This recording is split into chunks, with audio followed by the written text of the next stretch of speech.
यशोदानंदन ब्रज जन रंजन यशोदा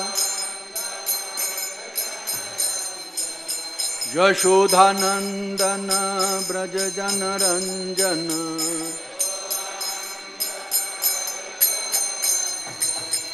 यमुना तीरा बनचारी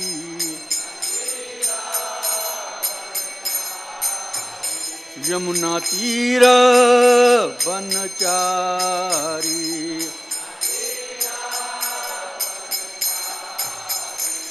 जय राधा माधव कुंज बिहारी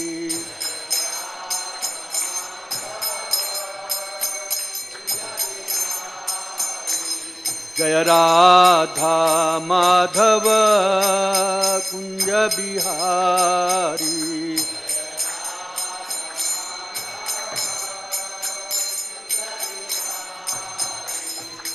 गोपी जन वल्लभ गिरिवरधारी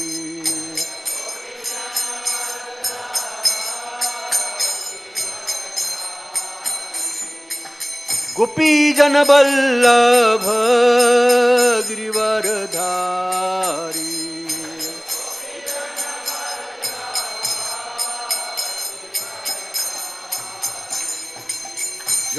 यशोदानंदन ब्रज जन रंजन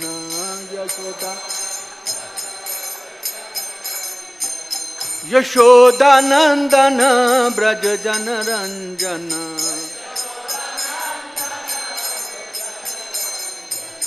यशोदानंदन ब्रज जन रंजन वो भी लिया जब यमुना तीरा बनचारी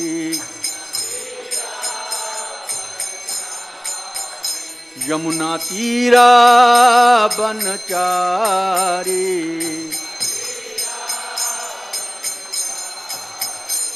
जय राधा माधव कुंज बिहारी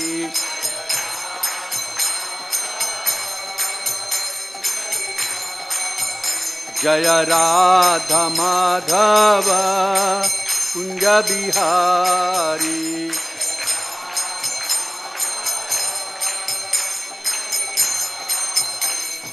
गोपी जन वल्लभ गिरिवरधारी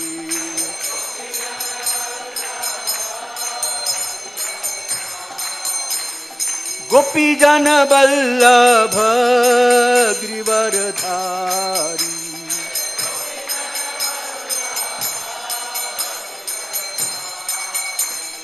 यशोदानंदन ब्रज जन रंजन यशोदानंदन ब्रज जन रंजन यशोदानंदन ब्रज जन रंजन यशोदानंदन ब्रज जन रंजन यशोदानंदन ब्रज जन रंजन यशोदानंदन ब्रज जन रंजन यमुना तीरा बनचारी जय राधा माधव कुंज बिहारी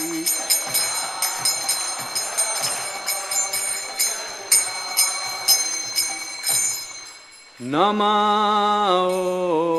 विष्णुपदाय कृष्णपृष्ठाय भूतले श्रीमते भक्ति वेदांत स्वामिनिति नामिने नमः।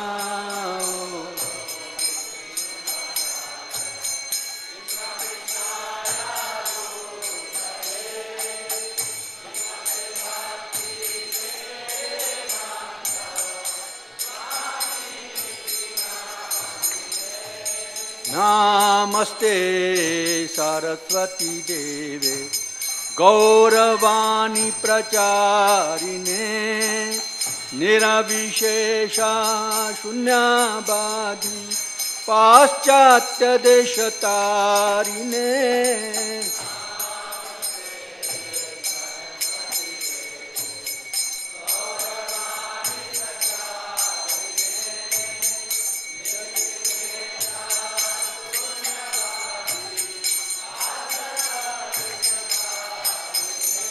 जय श्री कृष्ण चैतन्य प्रभु नित्यानंद श्री अद्वैता गदाधर श्रीवासादि गौर भक्त वृंद जय श्री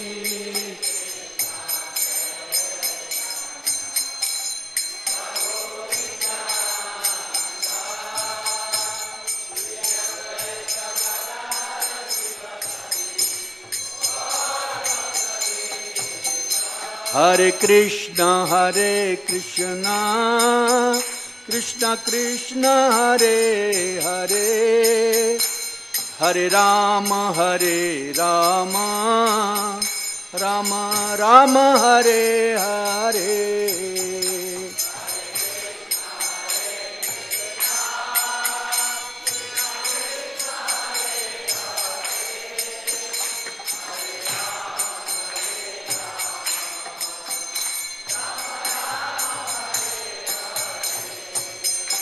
हरे कृष्ण कृष्ण कृष्ण हरे हरे हरे राम राम राम हरे हरे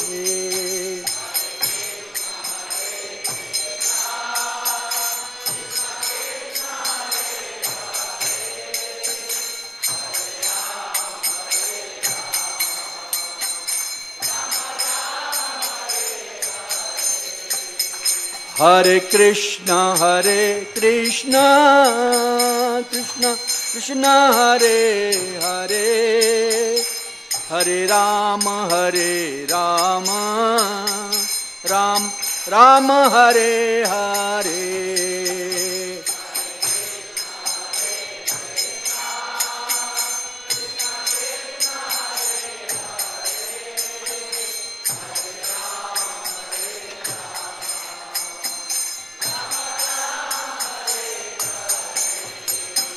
हरे कृष्ण कृष्ण कृष्ण हरे हरे हरे राम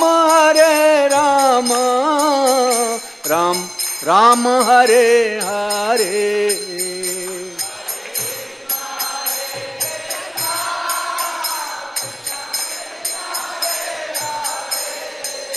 जय गौर निताई आधा पाठ के साथ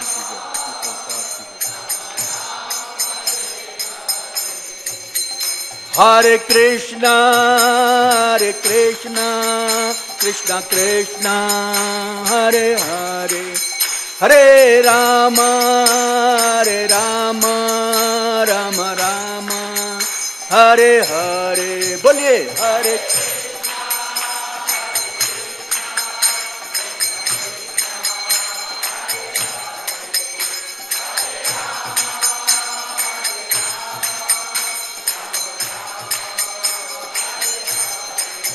हरे कृष्ण कृष्ण कृष्ण हरे हरे हरे राम राम हरे हरे हरे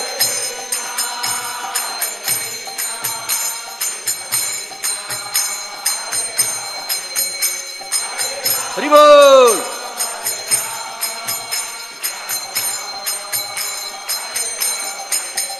हरे कृष्ण कृष्ण कृष्ण हरे हरे हरे राम राम राम हरे हरे हरे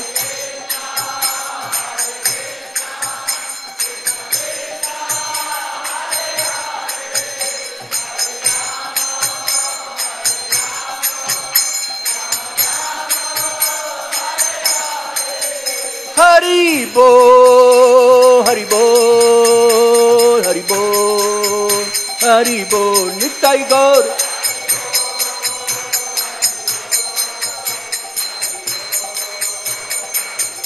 निताई गौर हरि बोल हरि बोल हरि बोल हरि बोल।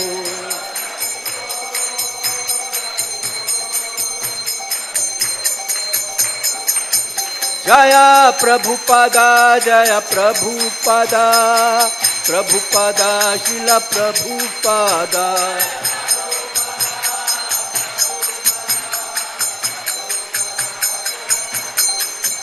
प्रभुपाद प्रभुपाद प्रभुपाद जय प्रभुपाद।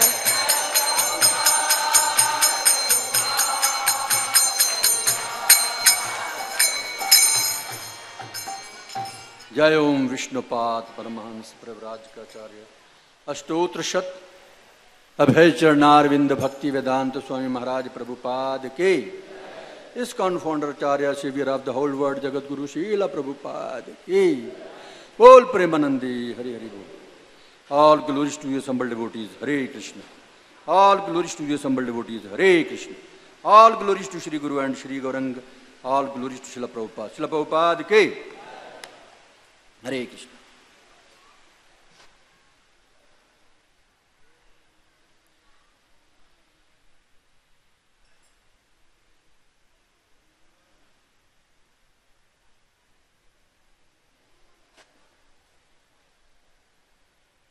पहले श्लोक पढ़ेंगे, उसके बाद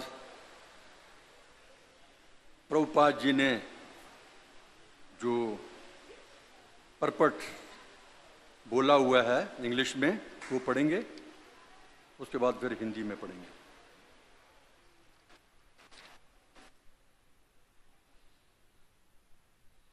ओम अज्ञानतिमिरन्धस्य ज्ञानञ्जनशलाकया चक्षुरुन्मिलितं येन तस्मै श्रीगुरुवे नमः।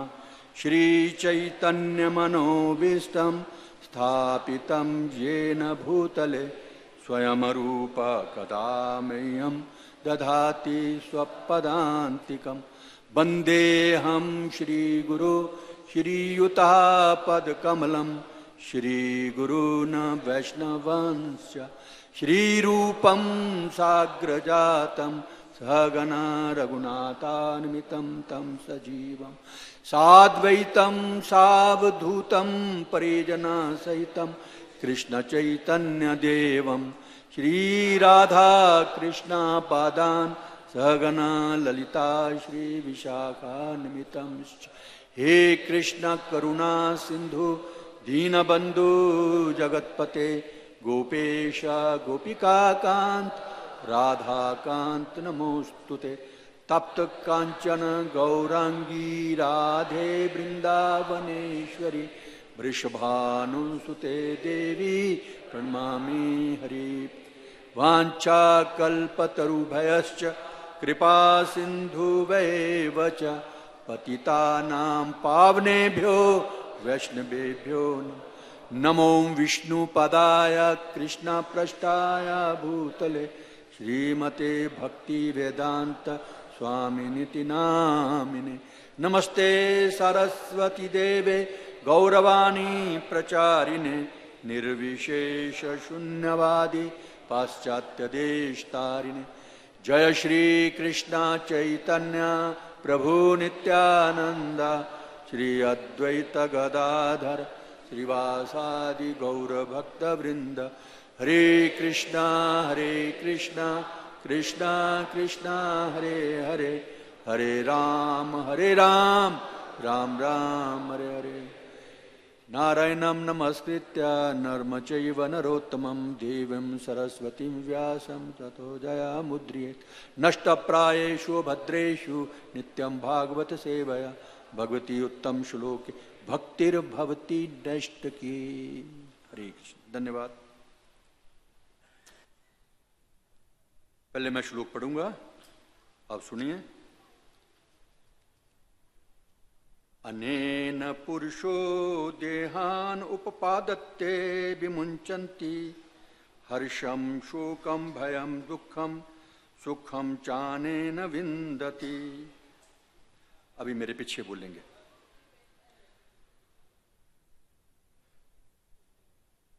अनेन पुरुषो, यह श्लोक नंबर है 75 और श्रीमद् भागवतम का कैंटो 4 चैप्टर 29 श्लोक संख्या है 75 मेरे पीछे दोहराएंगे। अनेन पुरुषो देहान उपादत्ते विमुंचति हर्षम शोकम भयम दुखम सुखम चानेन विन्दति। अनेन पुरुषो देहान उपादत्ते विमुंचति हर्षम शोकम भयम दुखम सुखम चानेन विन्दति। अनेन पुरुषो देहान उपादत्ते विमुंचति हर्षम शोकम भयम दुखम सुखम चानेन विन्दति।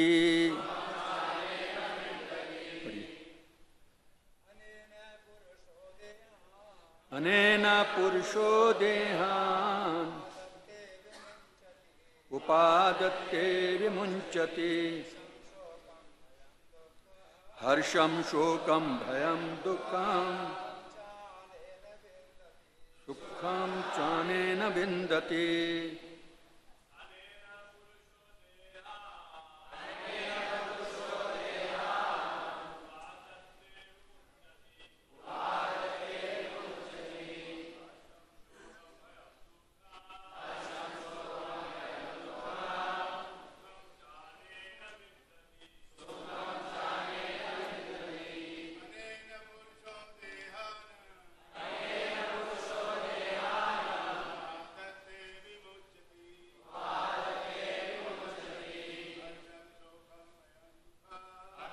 शोकम भयम दुखम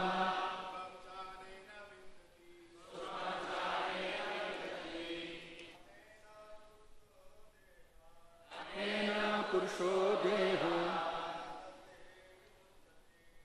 उदत्ते विमुंचति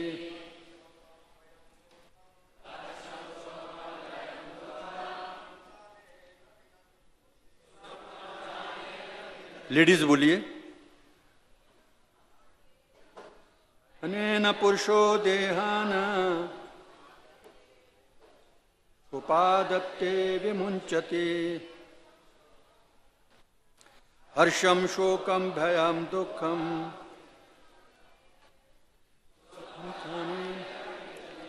हरे कृष्ण।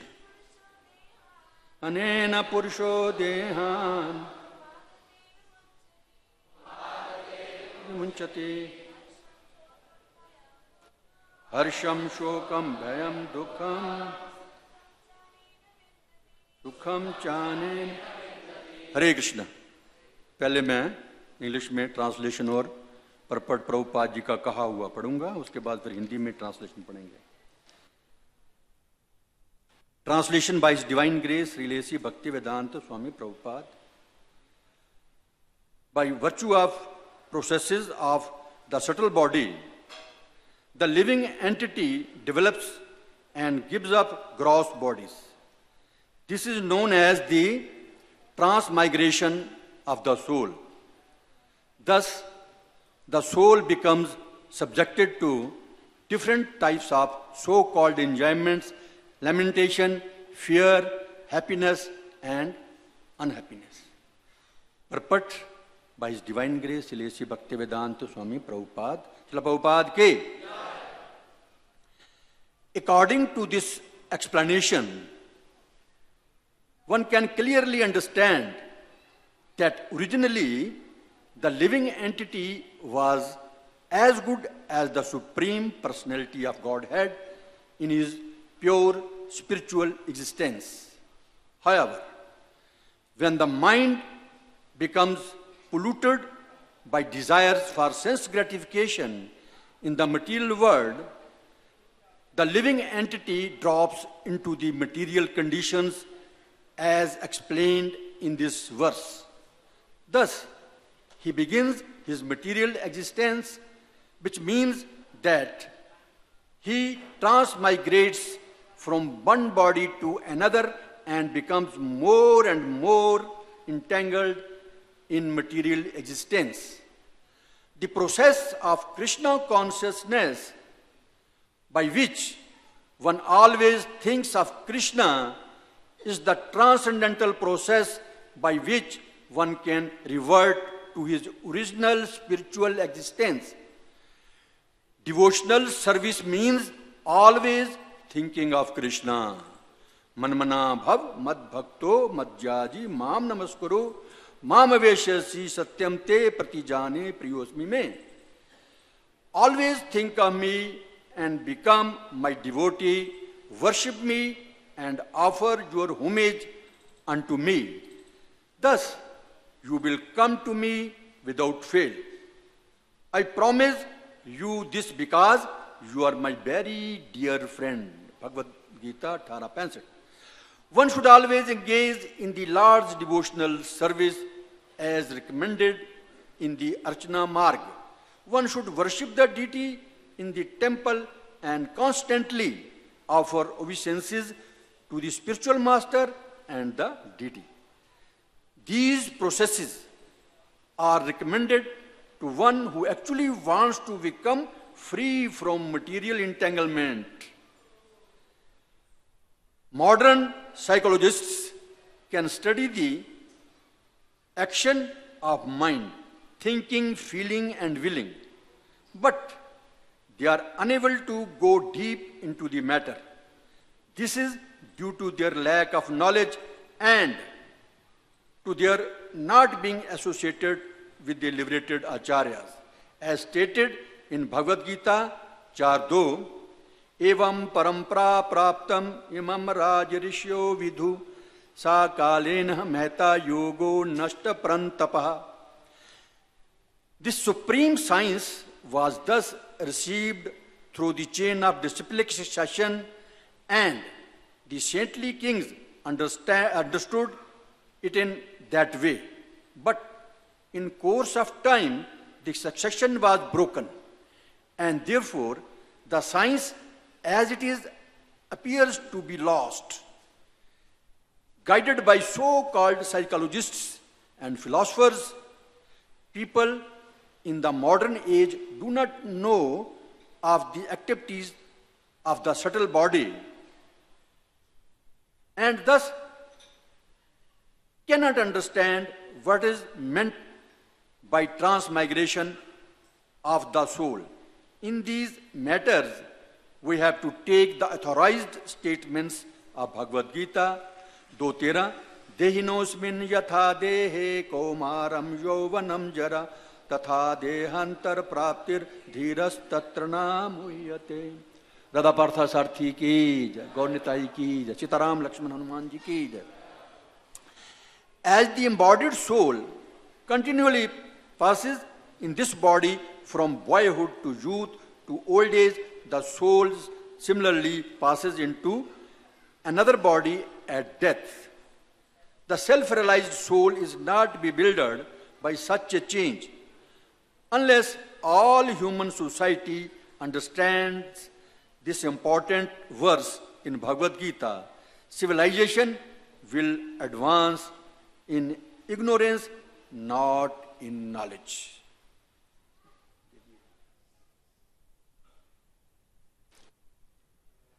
अभी हिंदी में पढ़ूंगा, आप केवल सुनिए. अनेन पुरुषो देहान उपादत्ते विमुंचति हर्षम शोकम भयम दुखम सुखम चानेन विंदति. मेरे पीछे दोहराइए. अनेन, इस विधि से, पुरुषः जीव, देहान स्थूल शरीरों को, उपादत्ते प्राप्त करता है। विमुंचति त्यागता है।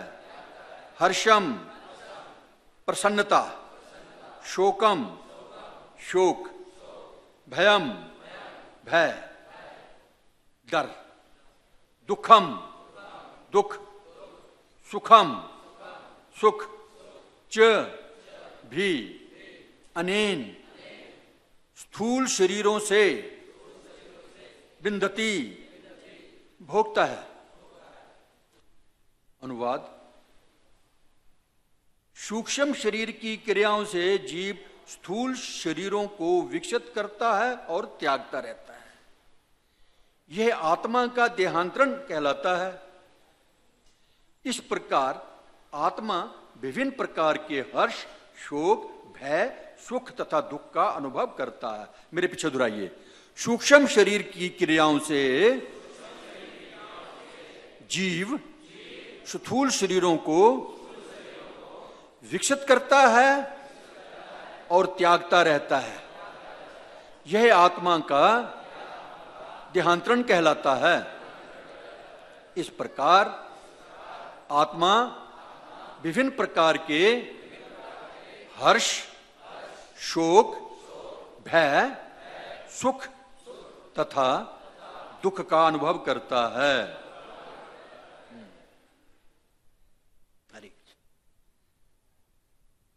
ये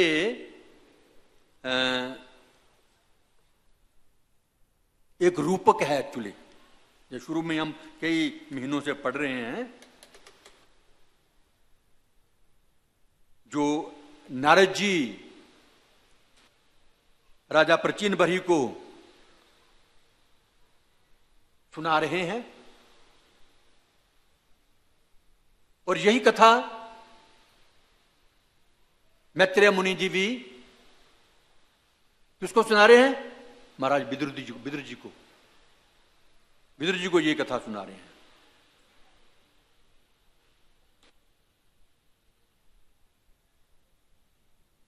पहले हमने सुना है कि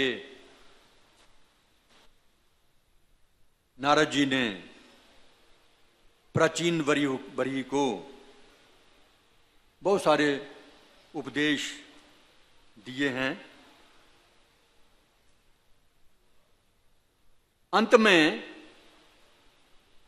श्लोक संख्या 56 और 56 के बाद प्रश्न किया प्राचीन बरही ने कि जो मेरे पहले गुरु थे, कर्मकांडी घरेलू जो पंडित होते हैं, गुरु होते हैं, उन्होंने तो मुझे कुछ और बताया था, आप ने तो कुछ और बताया है अभी। उसके बाद उन्होंने और भी प्रश्न किए कि इस जीवन में जो भी जीव कर्म करता है उसका फल वह अगले जीवन में भोगता है।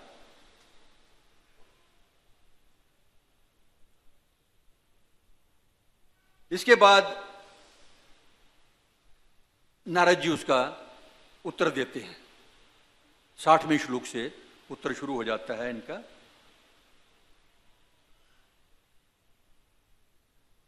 वैसे देखा जाए तो ये जो सारा संसार है ये क्या है? स्वप्न मात्र। और काल के अंतर भूत, वर्तमान तथा भविष्य में जो कुछ घटित होता है ये सारा क्या है?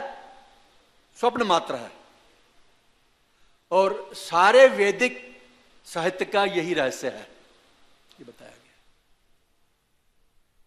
मैत्रेय ऋषि विदुर जी को राजा पुरंजन के रूपक के विषय में कहते हैं कि ये आध्यात्मिक ज्ञान से पूर्ण है तो ये रूपक, लेकिन ये आध्यात्मिक ज्ञान से बिल्कुल पूर्ण है। देहांतर की और अपने पिछले कर्मों में जो पिछले जन्मों में जो कर्म किए हैं उसका फल किस प्रकार मिलता है, ये सारा आदमी इस रूपक को पढ़ करके समझ सकता है।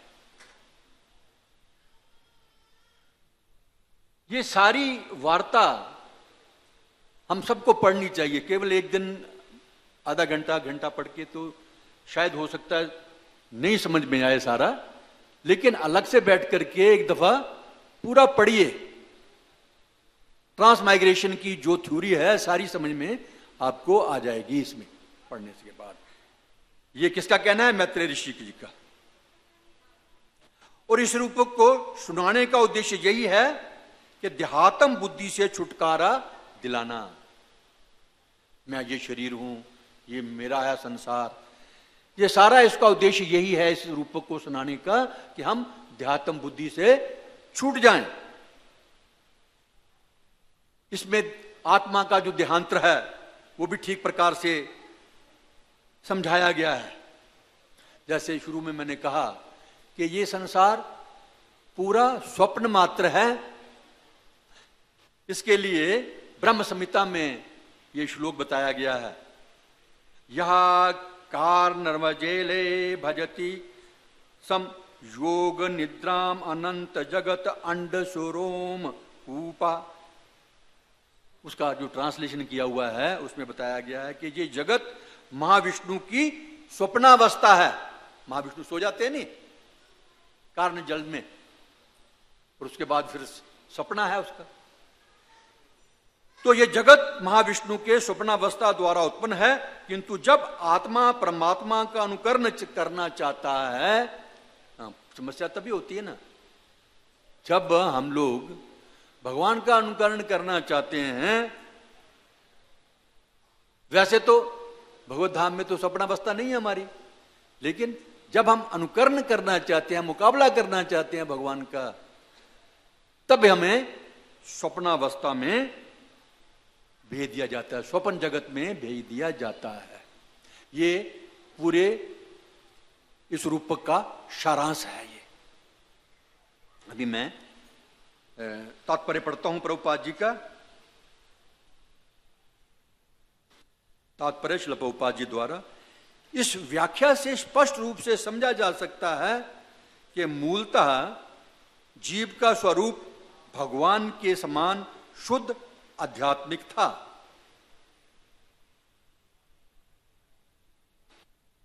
जो गुण भगवान में है वो ही गुण आत्मा में है। ये बार बार प्रभुपाद जी ने हमें सिखाया है, भगवत गीता में भी और दूसरे ग्रंथों में भी। सिर्फ फर्क इतना है, भगवान जो है असीमित है, हम सीमित हैं। गुण वही हैं। जैसे समुद्र का जल खारा होता है, उसकी एक बूंद है वो भी खारी है। जो गुण सोने के बड़े ढेर में है वही गुण सोने के एक छोटे से टुकड़े में भी है। इस प्रकार हम समझ सकते हैं कि जो गुण भगवान में है वो हम में भी हैं, लेकिन हम तुच्छ हैं, सीमित हैं हम। उसके बाद प्रभुपाद जी कहते हैं, किंतु जब इस संसार में मन इंद्र तृप्ति की इच्छाओं से दूषित हो जाता है, इस संसार में तो आगे, और इस संसार में आगे तो इस संसार में आकर के रजोगुण तमोगुण सत्वगुण ये रिएक्शन करते हैं हमारे साथ, आत्मा के साथ।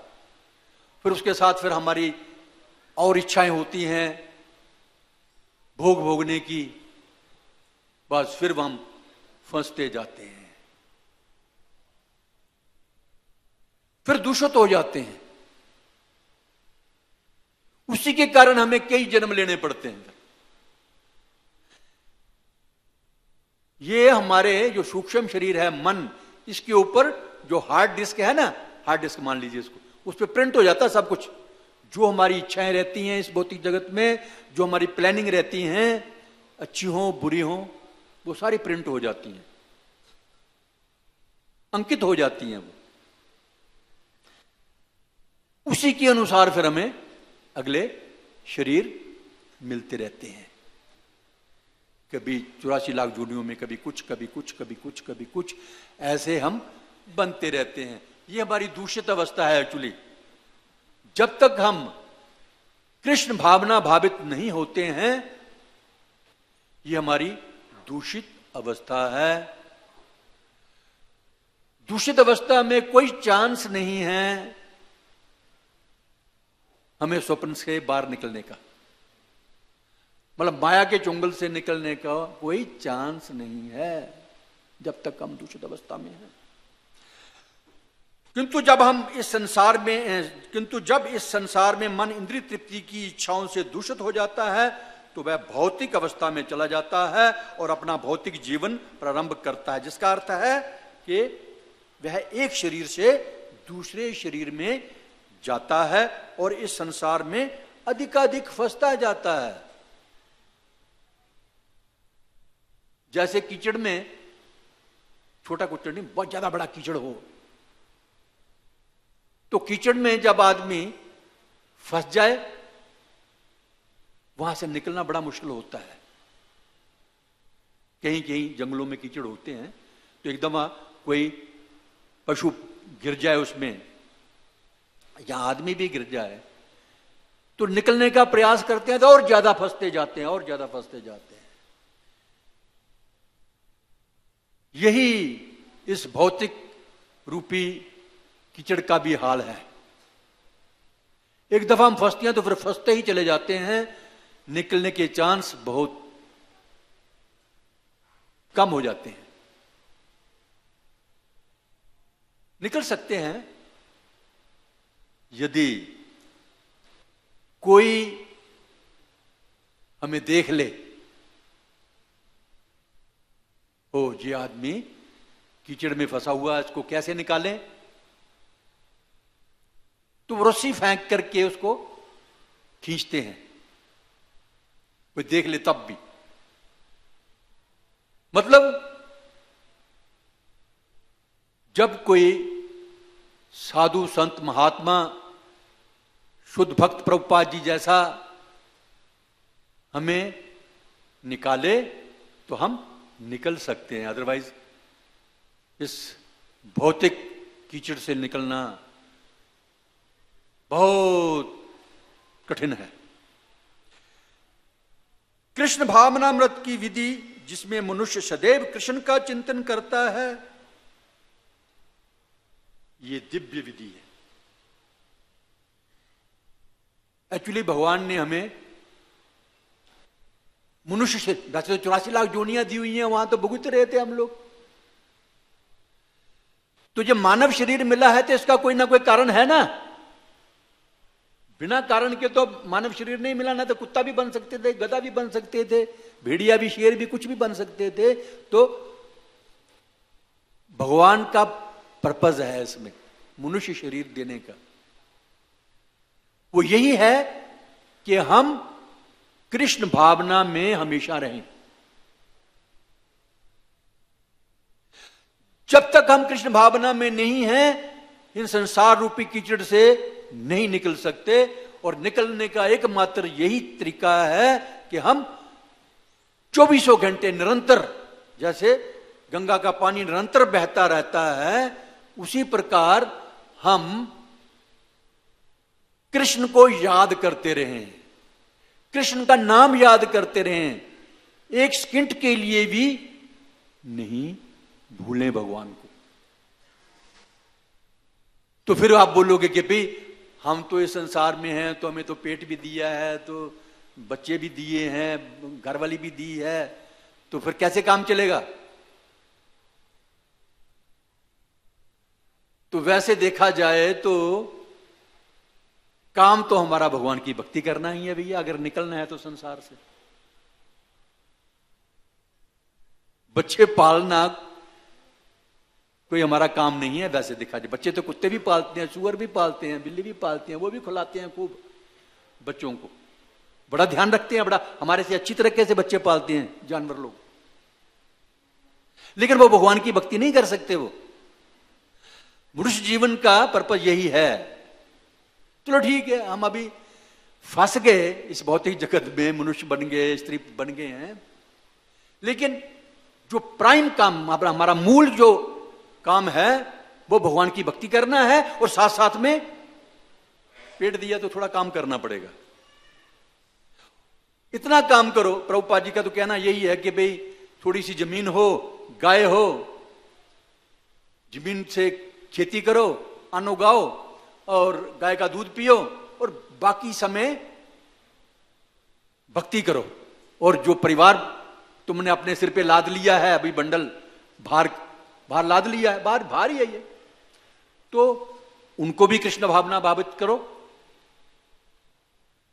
ताकि उनका भी उद्धार हो जाए। फिर वो वजन नहीं लगेगा, फिर वो बोझ नहीं लगेगा, क्योंकि वो भी जो परिवार आपका है वो आपके साथ सहयोग करेगा भक्ति करने में। भगवान, जैसे भगवान की पूजा करनी है तो परिवार वाले कोई वो घी की बत्तियां बना देगा रुई की, है? कोई आपकी प्लेट सजा देगा भगवान को भोग लगाने के लिए, तो वो सहयोग दे देंगे वो। तो ये एक तरीका है। और जो लोग ऐसा नहीं करते हैं, परिवार को भक्त नहीं बनाते हैं, तो वो समझ लीजिए अभी क्या हालत होने वाली है उनकी।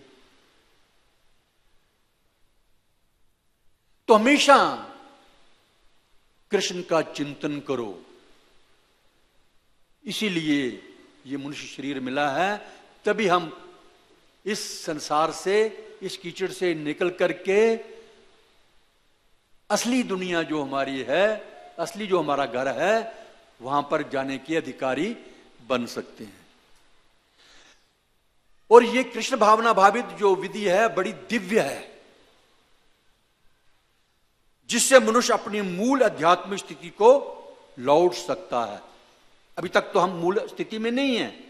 हम तो बोलते हैं ओ हम तो इस घर के मालिक हैं, हम इस देश के मालिक हैं, हम पूरे ब्रह्मांड के मालिक हैं, ये सब मेरे नौकर चाकर हैं, मेरे पे डिपेंडेंट हैं, मैं शरीर हूं। आत्मा को तो पता ही नहीं है, आत्मा को तो जानते ही नहीं है। तो ये असली स्थिति हमारी नहीं है। एक्चुअली असली स्थिति क्या है? असली स्थिति क्या है हमारी? असली पहचान क्या है? जीवेर स्वरूप होए नित्य कृष्ण दास। हम भगवान के अंश हैं।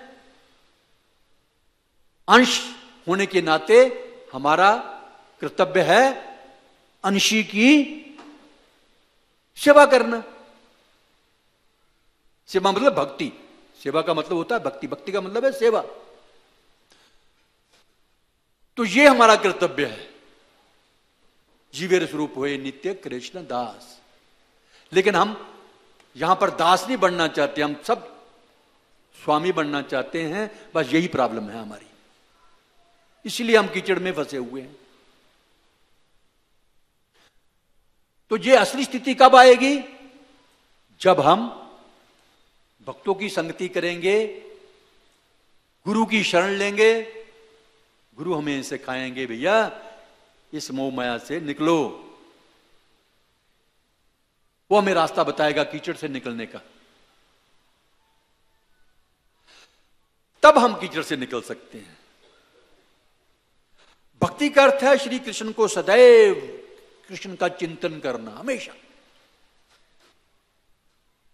जैसे भगवत गीता में बताया गया ना, मन मना भव मद भक्तो मद्याजी माम नमस्कुरु माम अवेश्यसी सत्यम ते प्रतिजाने प्रियोसी में। मन मना भाव, हमेशा मेरे मन वाला बन, मेरी चिंतन कर मेरा। इसी का नाम तो समाधि है। कहते समाधि, समाधि और क्या होती है? कोई लोग प्रश्न करते हैं तुम्हारे इस्कॉन में समाधि करना सिखाते हैं, ध्यान लगाना सिखाते हैं। जो वो ध्यान समाधि सीखना चाहते हैं ना, उससे काम नहीं बनेगा। असली समाधि ये है कि अपना मन हमेशा सदा कृष्ण के चरणों में लगाए रखो। ये असली समाधि है, ये असली चिंतन है, मन मना भाव। और ये मुश्किल भी नहीं है, इसके लिए कोई पैसा भी नहीं लेना पड़ता, बहुत बड़े मंदिर भी नहीं बनाने पड़ते। कहीं भी बैठ करके आप भगवान का चिंतन कर सकते हैं, मन मना भाव। पेड़ के नीचे बैठ जाओ, ठीक है, हमें प्रचार के लिए, क्योंकि जो साधु है वो स्वार्थी नहीं होता है। जीवन सार्थक करिए, अपना जीवन सार्थक करो और का भी जीवन सार्थक करो। इसके लिए हमें फिर मंदिर बनाने पड़ते हैं। ये हमारे स्कूल हैं, शिक्षा स्कूल, जहां पर आकर के शिक्षा मिलती है, इसलिए ये जरूरी है। नहीं तो अदरवाइज कोई बोले मेरे पास तो पैसा नहीं है, मैं इतना बड़ा मंदिर नहीं बना सकता, तो कोई बात नहीं, किसी पेड़ के नीचे बैठ करके भी हम भगवान को याद कर सकते हैं। हरे कृष्णा कृष्णा कृष्णा हरे हरे, हरे राम राम राम। एक नए पैसे का खर्च नहीं है, थोड़ी सी शक्ति लगी जरूर, थोड़ी सी, तो वो शक्ति हमारी थोड़ी है, वो तो भगवान की दी हुई शक्ति है, भगवान उसके मालिक हैं। हमारा क्या है, हमारा बीच में क्या खर्चा हुआ। हिंग लगे ना फटकड़ी और रंग भी चोखो चोखो, है ना, ये राजस्थानी कहते हैं। हमारा क्या खर्च हुआ इसमें, और इसका जो लाभ मिलने वाला है आप उसका अंदाजा भी नहीं लगा सकते कि कितना लाभ मिलने वाला है। इस जन्म मृत्यु के चक्कर से निकल करके, इस जेल से निकल करके, इस भावसागर से निकल करके भगवत धाम जाने के लिए तैयार हो जाते हैं हम। यह है फायदा। मन मना भव मद भक्तो मद्याजी माम नमस्कुरु माम वेश्यसी सत्यम ते पति जाने प्रियोस्मि में। सदैव मेरा चिंतन करो, कोई मुश्किल नहीं है भगवान का चिंतन करना। भाई अपनी घरवाली का चिंतन करते नहीं हो, या अपनी गर्लफ्रेंड का चिंतन करते हो, बॉयफ्रेंड का चिंतन करते हो ना, जो है सबको एक्सपीरियंस है। आजकल कलयुग में कोई नहीं बचा हुआ, याद आता नहीं है उनकी। अच्छा, जो बचा भी हुआ है तो अपने बच्चों की याद आती है, अपनी घरवाली की याद आती है ना, तो एकदम सामने खड़ी हो जाती है। आप चाहे दिल्ली से 100 मील दूर भी हो, 1000 मील दूर भी हो, पत्नी आगे खड़ी हो जाती है सामने, बच्चे आगे खड़े हो जाते हैं, मां से प्यार करते हैं, मां खड़ी हो जाती है आकर के सामने, साक्षात आगे। तो वो क्या है, ध्यान समाधि, वही तो है ध्यान समाधि। ऐसा करने से तो हमारा लाभ नहीं होने वाला, लेकिन यही काम हम भगवान की सेवा में लगा देते हैं। भगवान को याद करो, धीरे धीरे धीरे भगवान से इतना प्यार हो जाएगा। एक्चुअली याद वही आएगा जिससे हम प्यार करते हैं। अगर आप संसार को प्यार करते हैं तो आपको हमेशा संसार ही नजर आएगा। सोते बैठते उठते जागते खाते पीते हमेशा संसार नजर आएगा आपको। और अगर आप खाते पीते सोते उठते बैठते 24 घंटे निरंतर गंगा जल की धारा की तरह निरंतर जैसे बहती रहती है, उस प्रकार भगवान का हम याद करते हैं, चिंतन करते हैं, भगवान का नाम याद करते हैं, तो ये स्वाभाविक है कि 24 घंटे हमें कृष्ण ही याद आएंगे, कृष्ण ही नजर आएंगे, नजर आएंगे, नजर आएंगे।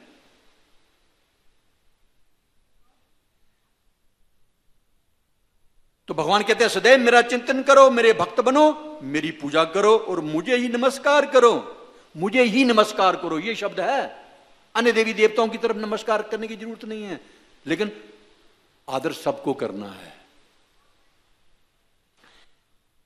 इस प्रकार तुम निश्चय ही मेरे पास आओगे, गारंटीड।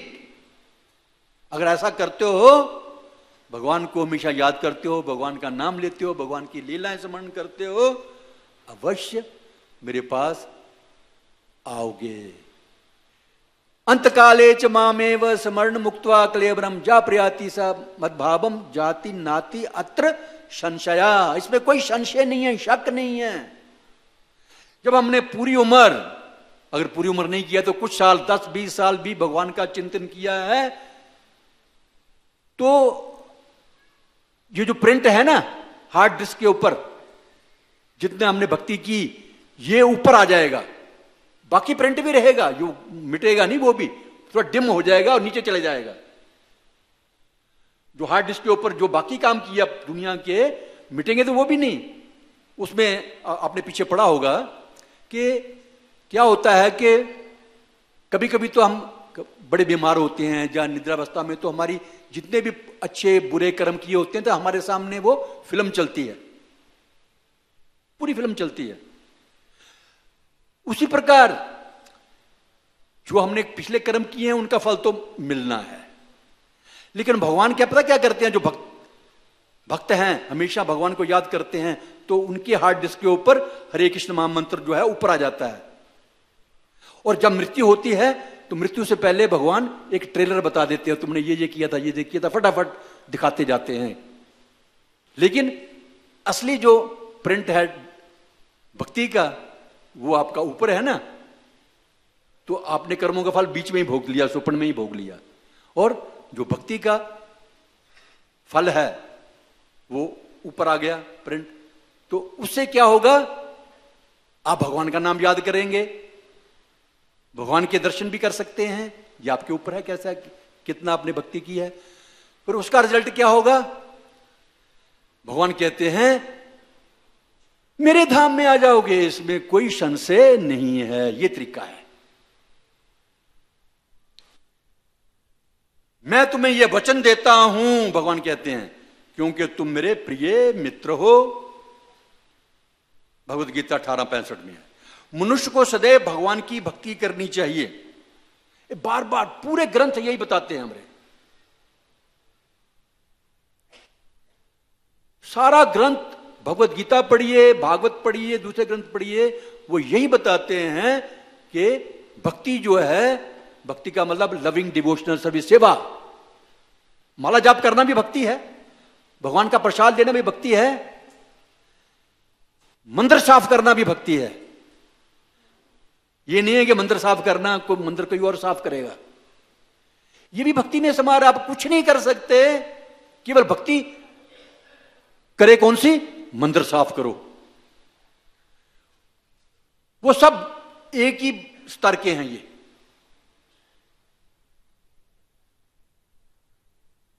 भगवान के लिए भोग बनाओ, वो भी भक्ति है।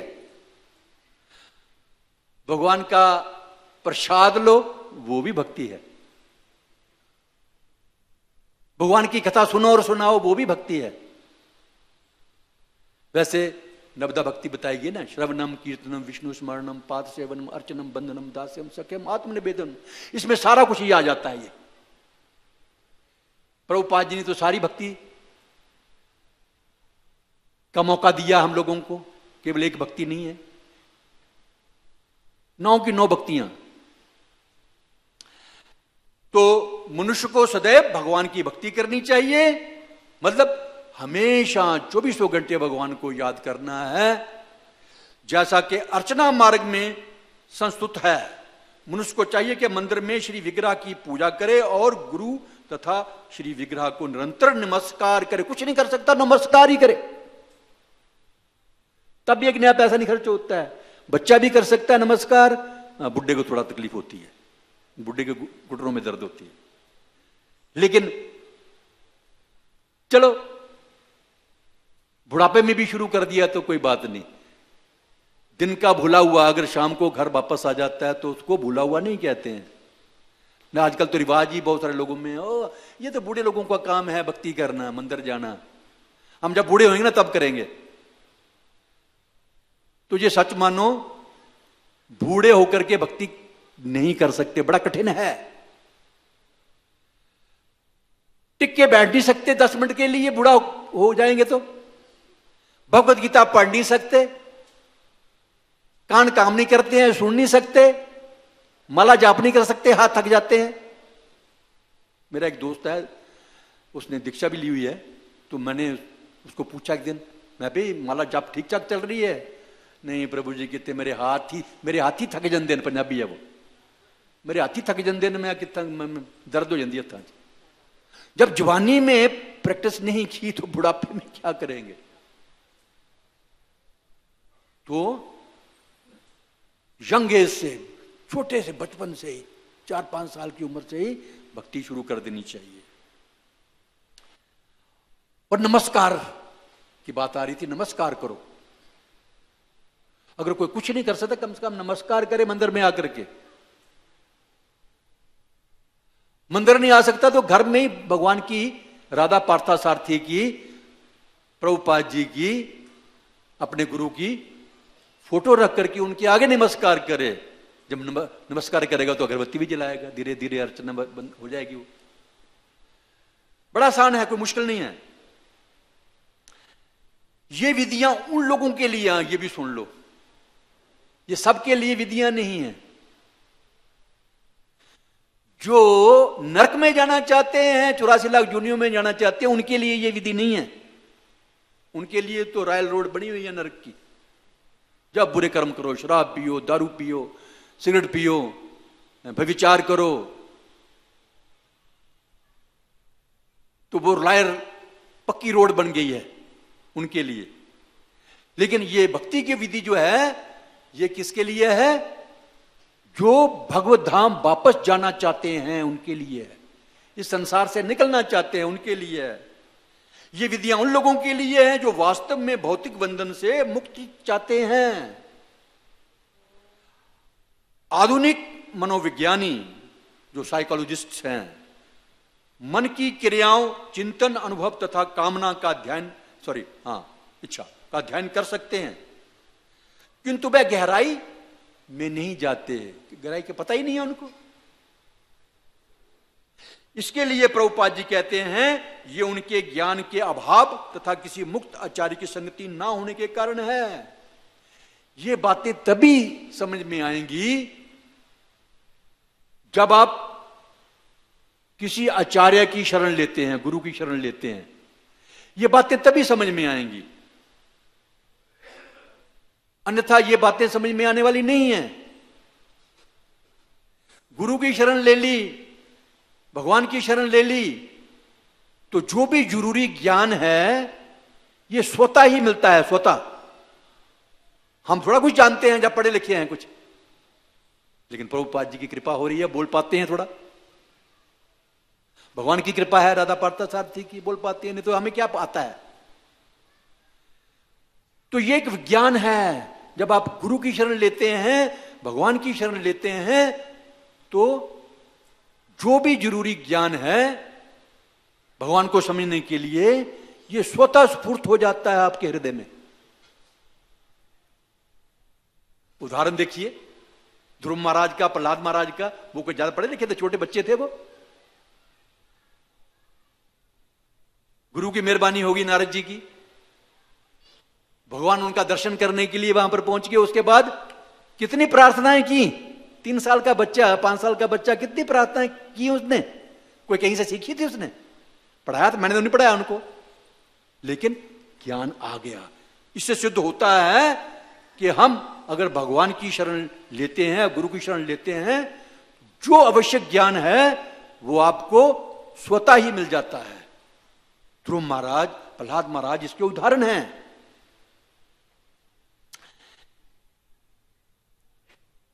तो क्या है? गुरु की शरण लेनी पड़ेगी आपको ये बातें समझने के लिए, अन्यथा ये बातें समझ में नहीं आएंगी। अकेले में बैठ करके समझ में नहीं आएंगी। भक्तों की संगति करनी पड़ेगी आपको।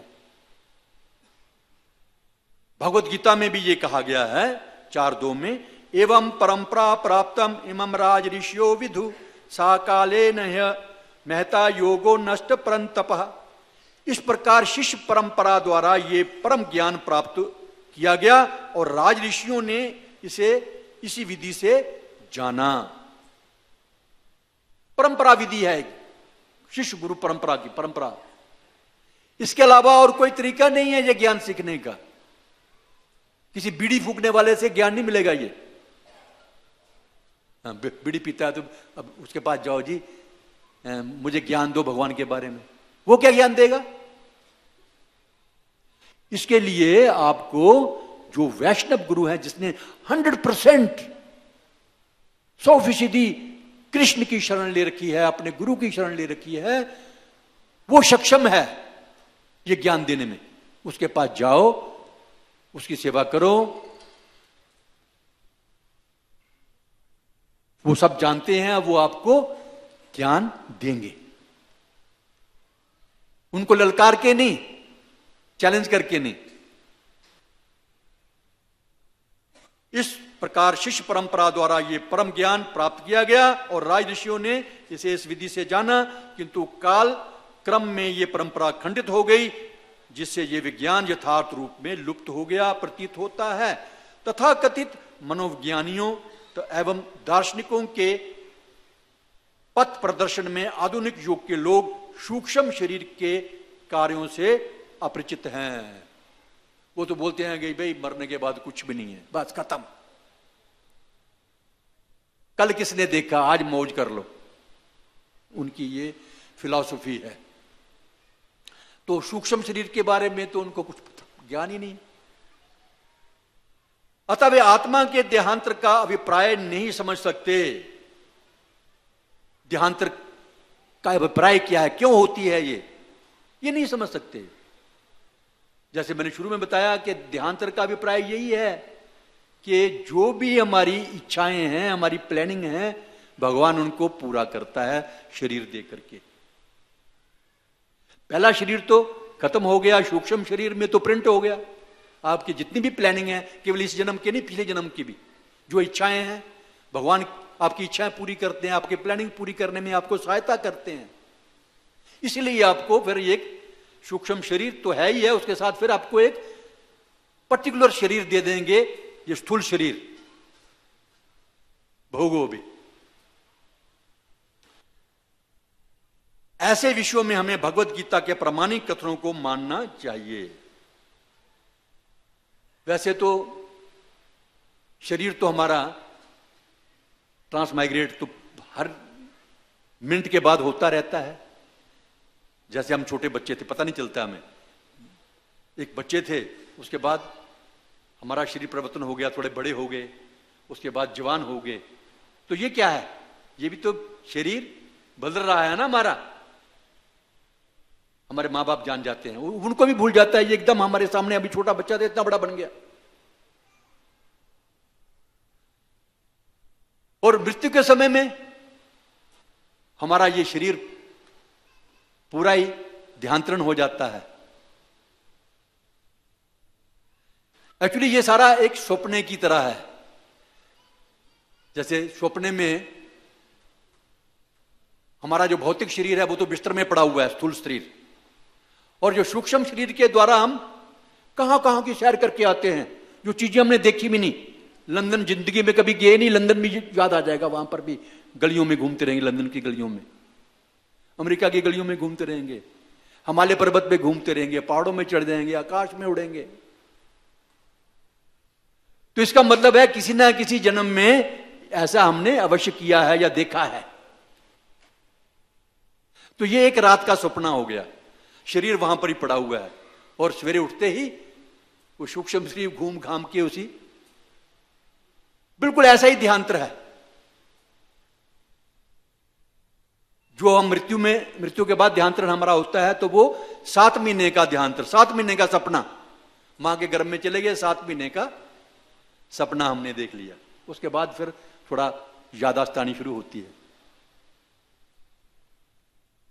देहिनोस्मिन यथा देहे कौमारम यौवनम जरा तथा देहांतर प्राप्तिर धीरज तत्र न मुह्यते।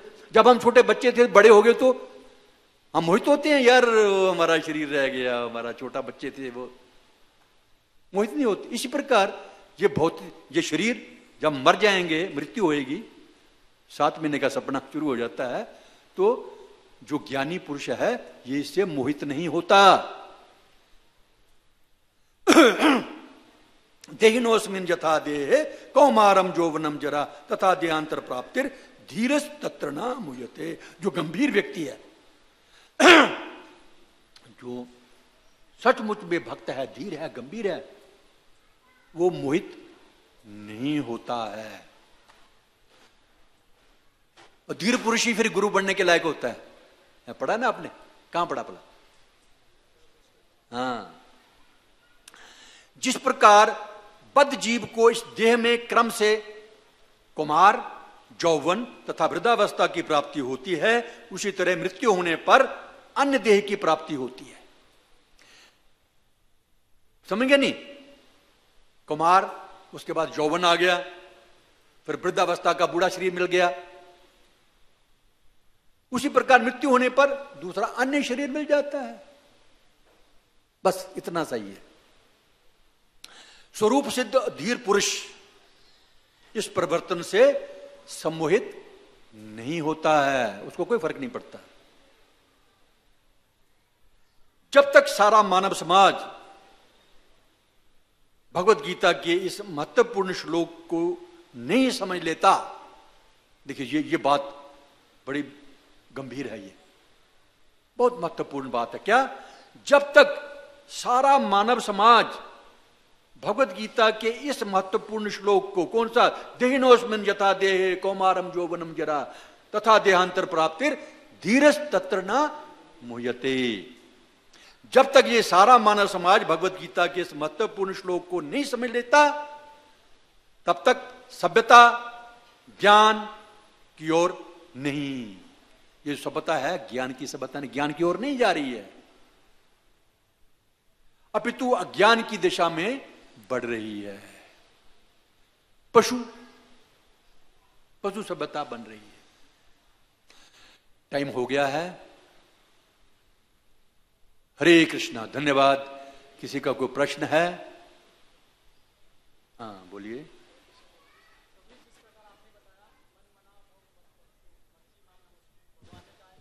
हरि बोल।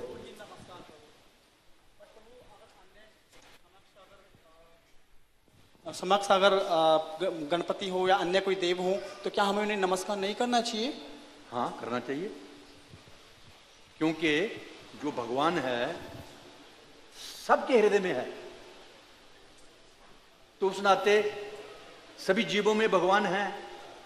तो अगर हम उनको प्रणाम, ये सोच के प्रणाम करते हैं कि उनके अंदर परमात्मा रूप में है, तो प्रणाम करते हो, तो उसमें कोई वो शुरू, ये भी कहा मैंने कि देवी देवताओं का अनादर नहीं करना है। हाँ, आदर करना है, आदर करना है, और प्रणाम भी कर सकते हैं, लेकिन अलग से भक्ति करने की जरूरत नहीं है। हमारे जो अनन्य भक्ति है वो केवल कृष्ण और कृष्ण के अलावा किसी की भक्ति नहीं करनी है, ये भी भगवत गीता में कहा गया है। भक्ति हमें जो है लविंग डिवोशनल सर्विस, वो केवल राधा कृष्ण की करनी है। सम्मान सबको देना है, केवल देवताओं को नहीं, आम जीवों को भी देना है। ठीक है। हरे कृष्ण। ग्रंथराज श्रीमद् भागवतम की, श्रील प्रभुपाद की, राधा पार्था सारथी की, सीताराम लक्ष्मण हनुमान जी की, श्री श्री गौर निताई की, आप सबकी भी जय। धन्यवाद सबका।